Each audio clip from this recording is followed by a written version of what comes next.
यहोशू की पुस्तक 3 अध्याय कुल वचन 17। इसराइलियों का यरदन पार करना। यहोशू सवेरे उठा और सब इसराइलियों को साथ ले शित्तीम से कूच कर यरदन के किनारे आया और वे पार उतरने से पहले वहीं टिक गए।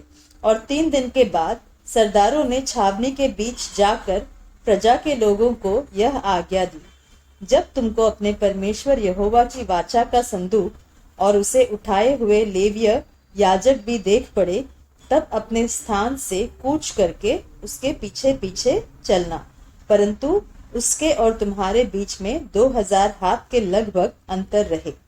तुम संदूक के निकट न जाना, ताकि तुम देख सको कि किस मार्ग से तुमको चलना है, क्योंकि अब तक तुम इस मार्ग पर होकर नहीं चले। फिर यहोशू ने प्रजा के लोगों से कहा, तुम अपने आप को पवित्र करो, क्योंकि कल के दिन यहोवा तुम्हारे मध्य में आश्चर्य कर्म करेगा। तब यहोशू ने याजकों से कहा, वाचा का संदूक उठाकर प्रजा के आगे आगे चलो। तब वे वाचा का संदूक उठाकर आगे आगे चले। तब यहोवा ने यहोशू से कहा, आज के दिन से मैं सब इसराइलियों के सम्मुख तेरी प्रशंसा करना आरंभ करूंगा, जिससे वे जान ले कि जैसे मैं मूसा के संग रहता था, वैसे ही मैं तेरे संग भी हूँ। और तू वाचा के संदूक के उठाने वाले याजकों को यह आज्ञा दे, जब तुम यरदन के जल के किनारे पहुंचो, तब यरदन में खड़े रहना।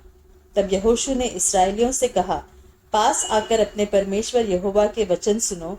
और यहोशू कहने लगा, इससे तुम जान लोगे कि जीवित ईश्वर तुम्हारे मध्य में है, और वह तुम्हारे सामने से निस्संदेह कनानियों, हित्तियों, हिब्बियों, परिज्जियों, गिर्गाशियों, एमोरियों और यबूसियों को उनके देश में से निकाल देगा। सुनो, पृथ्वी भर के प्रभु की वाचा का संदूक तुम्हारे आगे आगे यरदन में जाने पर है। इसलिए अब इस्राएल के गोत्रों में से 12 पुरुषों को चुन लो, वे एक एक गोत्र में से एक पुरुष हो।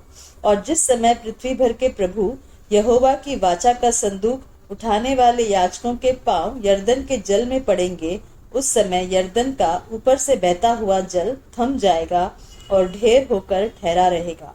इसलिए जब प्रजा के लोगों ने अपने डेरों से यरदन पार जाने को कूच किया और याजक वाचा का संदूक उठाए हुए प्रजा के आगे आगे चले, और संदूक के उठाने वाले यरदन पार पहुंचे, और संदूक के उठाने वाले याजकों के पांव यरदन तीर के जल में डूब गए।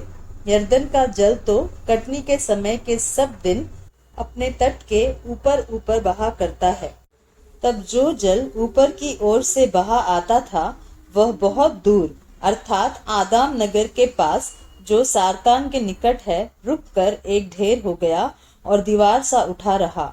और जो जल अराबा का ताल, जो खारा ताल भी कहलाता था, उसकी ओर बहा जाता था, वह पूरी रीति से सूख गया। और प्रजा के लोग यरीहो के सामने पार उतर गए।